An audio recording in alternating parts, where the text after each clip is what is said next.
अस्सलामुअलैकुम। आज हमने sources of organic compounds, third lecture है हमारा। तो इसको हमने डिस्कस करना है, सोर्सेज ऑफ ऑर्गेनिक कंपाउंड्स। पहले आप लोगों ने मैट्रिक में पढ़ा था कि ऑर्गेनिक कंपाउंड्स को हम जो है वो बेसिकली कोल, पेट्रोलियम, नेचुरल गैस वगैरह से हासिल करते हैं। आज हमने उन्हीं रिसोर्सेज को जो है वो दोबारा डिस्कस करना है, ठीक है। तो ऑर्गेनिक कंपाउंड के बेसिक रिसोर्सेज हैं कोल, पेट्रोलियम एंड नेचुरल गैस। तो उनको हम वन बाय वन डिस्कस करेंगे, ठीक है। कोल, सबसे पहले हम ये देख रहे हैं कि कोल बनता कैसे है। उसके लिए हमने पहले भी पढ़ा कि तकरीबन 500 मिलियन साल पहले, ठीक है, कुछ मतलब दरख्तों के जो रिमेन्स अर्थ क्रस्ट में दफन हो गए थे, उन पर बैक्टीरियल और केमिकल रिएक्शन हुए, जिसकी वजह से वुड जो है वो किस में चेंज हो गई, पीट के अंदर, ठीक है। सम 500 million years ago remains of the trees that were buried under the earth crust, उन पर बैक्टीरियल और केमिकल रिएक्शन हुआ and the wood was converted into पीट, ठीक है। तो वुड जो है वो पीट में कन्वर्ट हो गई due to bacterial and chemical reaction. फिर वो कहता है due to high temperature and pressure. फिर जाहिर है रॉक्स में उस पीट के ऊपर भी हाई टेम्परेचर और हाई प्रेशर था, तो वो कहता है कि पीट देन कन्वर्टेड इनटू कोल। पीट किस में चेंज हो गया, कोल के अंदर चेंज हो गया।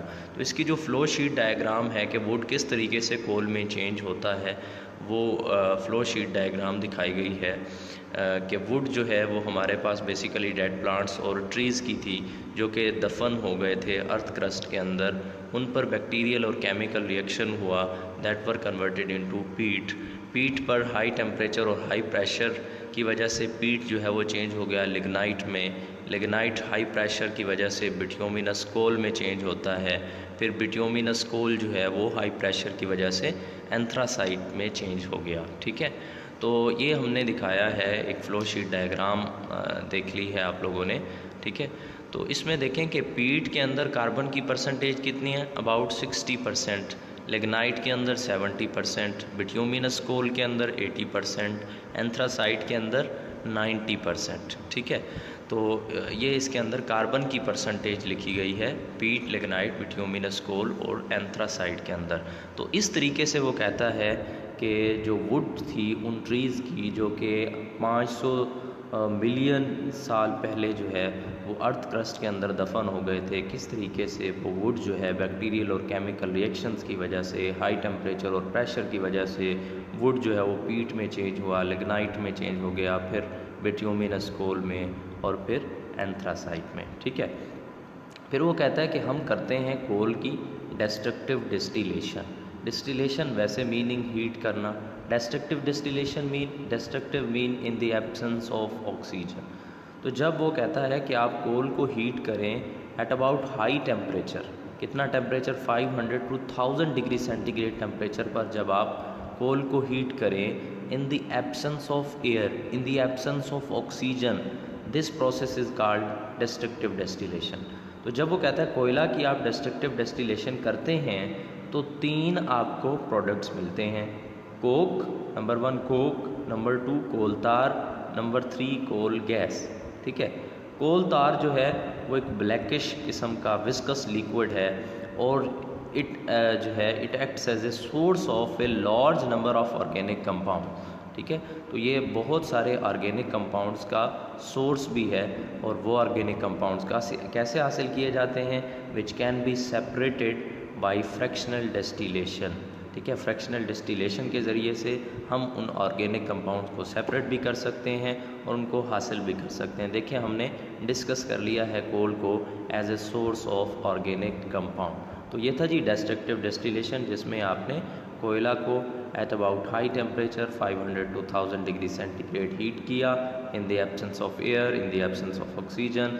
This process is called destructive distillation. इससे आपको 3 प्रोडक्ट मिले, कोक, कोल तार और कोल गैस। कोल तार के बारे में आपने बताया वैसे इन तीनों चीज़ों के बारे में आपने मैट्रिक में पढ़ा था, ठीक है। कोल तार के बारे में बताया कि ये एक ब्लैकिश किस्म का विस्कस लिक्विड है जो कि बहुत सारे ऑर्गेनिक कंपाउंड का सोर्स भी है, जिन ऑर्गेनिक कंपाउंड्स को हम हासिल करते हैं फ्रैक्शनल डिस्टिलेशन के ज़रिए से। फ्रैक्शनल डिस्टिलेशन, फ्रैक्शंस को सेपरेट करते हैं हम based on their boiling points, ठीक है। बॉइलिंग पॉइंट्स की रेंज की बिना पर किसी भी जो लिक्विड है उसके फ्रैक्शंस को अलग करना, ठीक है, फ्रैक्शनल डिस्टिलेशन कहलाता है, ठीक। उसके बाद आ जाए जी यूजेस ऑफ कोल। उसमें वो सबसे पहले एक जनरल इन्फॉर्मेशन दे रहा है आपको कि पाकिस्तान का जो जियोलॉजिकल सर्वे किया गया उसके मुताबिक पाकिस्तान के टोटल कोल रिसोर्सेज 184 बिलियन टन्स हैं, ठीक है। तो ये हमारे टोटल कोल रिसोर्सेज हैं, उसमें से वो कहता है अबाउट 80% ऑफ विच, कि मतलब वो जो 184 बिलियन टन्स हमारे कोल रिसोर्सेज हैं उसमें 80% जो है वो यूज़ हो रहा है use to bake the bricks in lime kilns, भट्टियों के अंदर ईंटें पकाने के लिए इस्तेमाल हो रहा है। Some of the quantities also being used as a fuel for domestic purpose, और कुछ को हम फ्यूल के तौर पर डोमेस्टिक पर्पस में कुछ क्वांटिटी को इस्तेमाल कर रहे हैं। तो कहता है कि कोल के जो फ्यूचर हाइजन्स हैं वो क्या हैं कि मतलब सरकारी इदारे कोशिश कर रहे हैं कि किसी तरीके से सीरियस एफ़र्ट्स कर रहे हैं कि कोयला को जो है वो यूटिलाइज़ किया जाए पावर जनरेशन में, और ऐसे पावर यूनिट्स, ऐसे थर्मल प्लांट्स लगाए जाएं जिनकी बुनियाद जो है वो कोयला से हो, मतलब कोयला पर जो वर्क करते हों, ठीक है। तो इसमें दो जो है वो हमारी अथॉरिटीज़ बेसिकली आती हैं जो ये काम जो है वो ओन कर रही हैं। उसमें सिंध कोल अथॉरिटी जो कि सिंध के अंदर काम कर रही है, और number 2 directorates of mineral development. Mineral development directorates ये पंजाब में भी है, बलूचिस्तान में भी है और KPK में भी है। तो बाकी 3 सूबों में यही डायरेक्टरेट्स ऑफ मिनरल डेवलपमेंट, और सिंध के अंदर सिंध कोल अथॉरिटी मतलब इस काम को ओन करते हुए ये कोशिश कर रहे हैं कि किसी तरीके से कोल को यूटिलाइज़ करके पावर जनरेट की जाए, थर्मल प्लांट्स लगाए जाएं जो कि कोयला के ज़रिए से काम करते हों, ठीक है।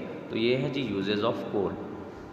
उसके बाद आ जाए जी natural gas. What is natural gas? Natural gas is a mixture of low boiling hydrocarbons, जिनका बॉइलिंग पॉइंट लो हो, उन हाइड्रोकार्बन्स का मिक्सचर। अब ये लो बॉइलिंग हाइड्रोकार्बन्स कौन से होते हैं?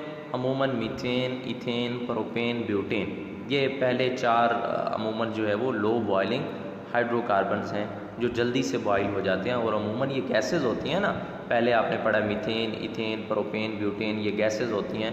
तो इनका जो मिक्सचर है वो क्या कहलाता है? नेचुरल गैस कहलाता है। फिर वो कहता है कि major portion of the natural gas is methane, CH4। About 80% उसके अंदर मीथेन ही होता है नेचुरल गैस के अंदर। नेचुरल गैस बनती कैसे है? Natural gas is formed by the decomposition of organic matter. Organic matter की डीकम्पोजिशन से नेचुरल गैस बनती है। नेचुरल गैस के यूजेस क्या हैं? नेचुरल गैस को सस्ती होने के नाते से पावर इंडस्ट्री के अंदर इस्तेमाल किया जा रहा है, सीमेंट और फर्टिलाइज़र इंडस्ट्री में इस्तेमाल किया जा रहा है, और इसको यूज़ किया जा रहा है as a fuel for domestic as well as an industrial purpose. कहता है कि नेचुरल गैस को यूज़ किया जाता है, used as a mean of energy, specially in those countries having low production of mineral oil and coal, जहाँ पर mineral oil और कोल की कमी है, मतलब इन नेचुरल रिसोर्सेज की कमी है। तो कहता है वहाँ पर नेचुरल गैस को एनर्जी के ज़राए के तौर पर इस्तेमाल किया जाता है। तो ये है जी second source, that is natural gas. Number 3 है जी पेट्रोलियम। अब पेट्रोलियम जो है ये भी एक ब्लैकिश किस्म का लिक्विड है, विस्कस लिक्विड है। ये कैसे बनता है? Due to chemical and biochemical decomposition of remains of organic matter. मतलब एक तो हमने बात की ना कि वो 500 साल पहले जो कि अर्थ क्रस्ट में ट्रीज़ जो है वो ब्रीड हो गए थे, उनकी जो है बैक्टीरियल और बायोकेमिकल डिकम्पोजिशन से कोल बना।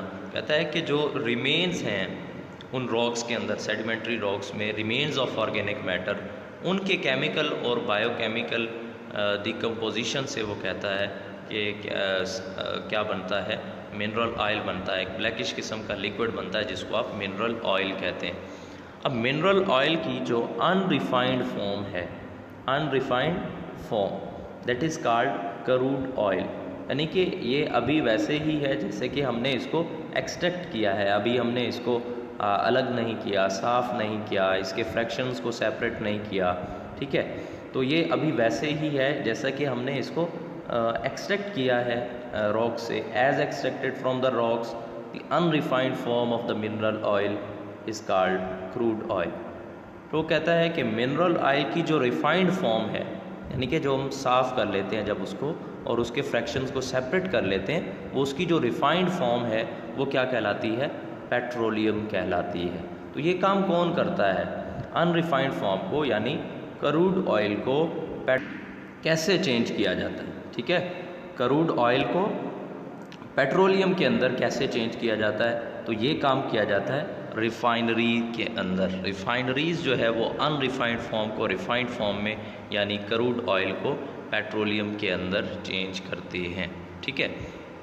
उसके बाद आ जाए जी ऑयल रिफाइनरीज़ के बारे में अगर हम बात करें, इसी का सब आर्टिकल आ जाएगा कि पाकिस्तान में कहाँ कहाँ पे कौन कौन सी ऑयल रिफाइनरीज़ हैं। तो टोटल जो है वो पाकिस्तान में 4 ऑयल रिफाइनरियाँ काम कर रही हैं। उनमें से 2 ऑयल रिफाइनरीज़ जो है वो कराची में है, जिनकी टोटल जो है वो प्रोडक्शन ऑयल रिफाइनिंग कैपेसिटी जो है वो 2.13 मिलियन टन्स है। एक जो है वो कहता है Attock oil refinery at Morgah near Rawalpindi. तो ये रावलपिंडी के नज़दीक अटक ऑयल रिफाइनरी है, ठीक है। इसकी कैपेसिटी 1.25 मिलियन टन्स है। तो कहता है थर्ड वन पाक अरब ऑयल रिफाइनरी, जो कि महमूद कोट मुल्तान के नज़दीक लोकेटेड है, ठीक है। तो ये भी हमारे पास एक ऑयल रिफाइनरी है। तो टोटल 4 ऑयल रिफाइनरीज़ काम कर रही हैं जो कि क्रूड ऑयल को क्या करती हैं? रिफाइंड फॉर्म में लेके आती हैं, यानी पेट्रोलियम बनाती हैं क्रूड ऑयल से, ठीक है। उसके बाद वो कहता है फ्रैक्शनल डिस्टिलेशन ऑफ पेट्रोलियम। अब फ्रैक्शनल डिस्टिलेशन, अब देखें वो जो हमने क्रूड ऑयल एक्सट्रैक्ट किया रॉक से, उसके अंदर डिफरेंट फ्रैक्शंस हैं। उसके अंदर नेचुरल गैस भी है, उसके अंदर गैस ऑयल भी है, उसके अंदर डीजल ऑयल भी है, ठीक है। उसके अंदर गैसोलीन भी है, पेट्रोल भी है, ठीक है। उसके अंदर केरोसिन ऑयल यानी मिट्टी का तेल भी है, उसके अंदर ग्रीसेस भी हैं। तो उन तमाम फ्रैक्शंस को क्या किया जाना है? सेपरेट किया जाना है। तो कहता है कि अगर तो हम डिफरेंट फ्रैक्शंस ऑफ पेट्रोलियम को सेपरेट करें on the basis of their boiling range, this is called fractional distillation, ठीक है। The process in which different fractions of petroleum are separated on the basis of their boiling range, it is called fractional distillation, ठीक है। उसके बाद वो कहता है कि the crude oil is separated into different fractions। वो कहता है each of these fractions correspond to a particular boiling range। हर एक फ्रैक्शन के लिए एक मखसूस किस्म की बॉइलिंग रेंज होती है जिस पर जाके वो सेपरेट हो जाता है। तो यहाँ पर हम कैसे सेपरेशन कर रहे हैं फ्रैक्शंस की? Based on their boiling range. आगे हमने जी देखना है कि पेट्रोलियम के जो प्रिंसिपल फ्रैक्शंस हैं वो कौन कौन से हैं और किस बॉइलिंग रेंज पर वो फ्रैक्शंस जो है वो सेपरेट होते हैं और इनका क्या क्या यूज़ है। ये फ्रैक्शनल डिस्टिलेशन ऑफ पेट्रोलियम, ये इंपॉर्टेंट लॉन्ग क्वेश्चन है। इसमें आप पहले फ्रैक्शनल डिस्टिलेशन की डेफिनेशन लिखेंगे और फिर उसके प्रिंसिपल फ्रैक्शंस बताएंगे पेट्रोलियम के कि ये फ्रैक्शन है, इनकी बॉइलिंग रेंज ये है, इनकी कंपोजिशन ये है और इनके यूजेस ये हैं। तो वो नेक्स्ट हमने जो है प्रिंसिपल फ्रैक्शंस ऑफ पेट्रोलियम को डिस्कस करना है। तो principal fractions of petroleum, fractions जो हैं पेट्रोलियम के वो दिए गए हैं। सबसे पहला है जी नेचुरल गैस। इसकी बॉइलिंग रेंज देखें 20 डिग्री सेंटीग्रेड और इसकी कंपोजिशन जो है वो है CH4 to C4H10 यानी carbon number 1 to carbon number 4। पहले 4 जो है वो अल्केन्स इसके अंदर आएंगे, ठीक है। तो इसको यूज़ किया जाता है एज ए फ्यूल और पेट्रोकेमिकल्स, ठीक। तो ये नेचुरल गैस होगा। इसके बाद पेट्रोलियम ईथर, ये सेपरेट होगा 20 to 60 डिग्री सेंटीग्रेड की बॉइलिंग रेंज में और इसके अंदर कंपोजिशन इसकी क्या होगी? Carbon number 5 to carbon number 6, ठीक है। और इसको यूज़ किया जाएगा as an solvent. Number 3 fraction है लेग्राइन और नेफ्था। इसकी boiling range 1600 to 60 to 100 degree centigrade है, ठीक है। इसकी कंपोजिशन में C6 टू C7 है। इसको भी सॉल्वेंट और रॉ मटेरियल के तौर पर यूज़ किया जाता है। नंबर 4 गैसोलीन है, जो कि मोटर बाइक्स के अंदर पेट्रोल हम यूज़ करते हैं। 42 टू 20 डिग्री सेंटीग्रेड इसकी बॉइलिंग रेंज है, और इसके अंदर मोस्टली जो है वो कहता है carbon number 6 to carbon number 8, C6 to C8, ये इसकी मोस्ट कंपोजिशन होती है मोस्टली। और इसका यूजेस जो है वो इसको हम मोटर फ्यूल के तौर पर इस्तेमाल करते हैं। उसके बाद है केरोसिन, ये एक अलग फ्रैक्शन है, मट्टी का तेल, 175 टू 325 डिग्री सेंटीग्रेड, और इसकी जो कंपोजिशन है वो C8 टू C14 है, ठीक है। कार्बन 8 से लेकर के कार्बन नंबर 14 तक इसकी कंपोजिशन जो है वो हो सकती है। इसको हीटिंग फ्यूल के तौर पर इस्तेमाल किया जाता है घरों में। नंबर 5 है, नंबर 6 है गैस ऑयल, यानी कि डीज़ल ऑयल जिसको हम कहते हैं। ये सेपरेट होता है greater than 275 degree centigrade range के अंदर, और इसकी कंपोजिशन जो है वो C12 टू C18 है। इसको डीज़ल फ्यूल के तौर पर भी इस्तेमाल करते हैं और हीटिंग फ्यूल के तौर पर भी इस्तेमाल किया जाता है। और उसके बाद नंबर 7 है लुब्रिकेटिंग ऑयल्स एंड ग्रीसेस, ठीक है। लुब्रिकेटिंग ऑयल्स में ये विस्कस लिक्विड्स होते हैं, ये 3 टू 5 डिग्री सेंटीग्रेड से भी ऊपर के टेम्परेचर पर जो है वो सेपरेट होते हैं, greater than 3 to 5 degree centigrade temperature, और इनकी composition greater than 18 carbon alkanes, ठीक है। C18 से ज़्यादा जो है वो इसकी कंपोजिशन हो सकती है, कि कुछ भी कार्बन आइटम्स की तादाद हो सकती है, और इसको यूज़ किया जाता है एज ए लुब्रिकेंट, ठीक है, फ्रिक्शन को रिड्यूस करने के लिए। उसके बाद पैराफिन जो है इसको हम मेल्टिंग पॉइंट की बिना पर सेपरेट करते हैं। पैराफिन जो है वो वैक्सी प्रोडक्ट्स की शक्ल में होते हैं, जैसा कि मोमबत्ती के अंदर इनको इस्तेमाल किया जाता है, ठीक है। तो इनका मेल्टिंग पॉइंट जो है वो 50 टू 60 डिग्री सेंटीग्रेड जो है इनका मेल्टिंग पॉइंट होता है। इस टेम्परेचर पर ये मेल्ट होना शुरू हो जाते हैं, ठीक है। और इनकी कंपोजिशन C23 टू C29, और इनको वैक्सी प्रोडक्ट्स के लिए इस्तेमाल किया जाता है।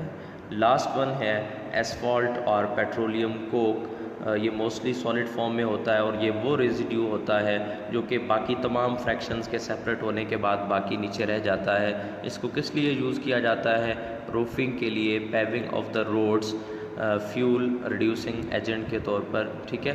तो ये इसको छतों पर भी इस्तेमाल किया जाता है, रोड्स के ऊपर भी इसको इस्तेमाल किया जाता है, और इसको फ्यूल के तौर पर भी इस्तेमाल किया जाता है, रिड्यूसिंग एजेंट्स के तौर पर भी इस्तेमाल किया जाता है। तो ये हैं प्रिंसिपल फ्रैक्शंस ऑफ पेट्रोलियम जो आप लोगों ने देखे हैं। तो इसमें आपने इनकी बॉइलिंग रेंज को भी याद करना है, कंपोजिशन को भी और यूजेस को भी।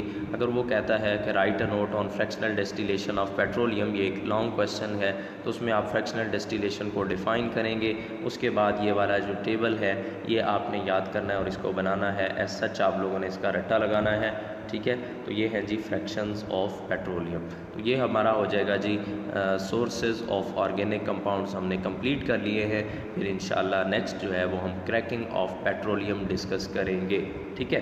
तो इसमें ये एक और बात आप लोगों ने याद रखनी है कि गैसोलीन जो फ्रैक्शन है, ठीक है, गैसोलीन, इसका सबसे ज़्यादा यूज़ है इन फ्रैक्शंस के अंदर, यानी कि मोटर बाइक्स के अंदर जो पेट्रोल वगैरह हम डालते हैं तो गैसोलीन का सबसे ज़्यादा यूज़ है। लेकिन आपने याद रखना है कि इस फ्रैक्शनल डिस्टिलेशन का ये जो पूरा प्रोसेस होगा, इसके नतीजे में जो हमें गैसोलीन हासिल होता है वो 20% होता है।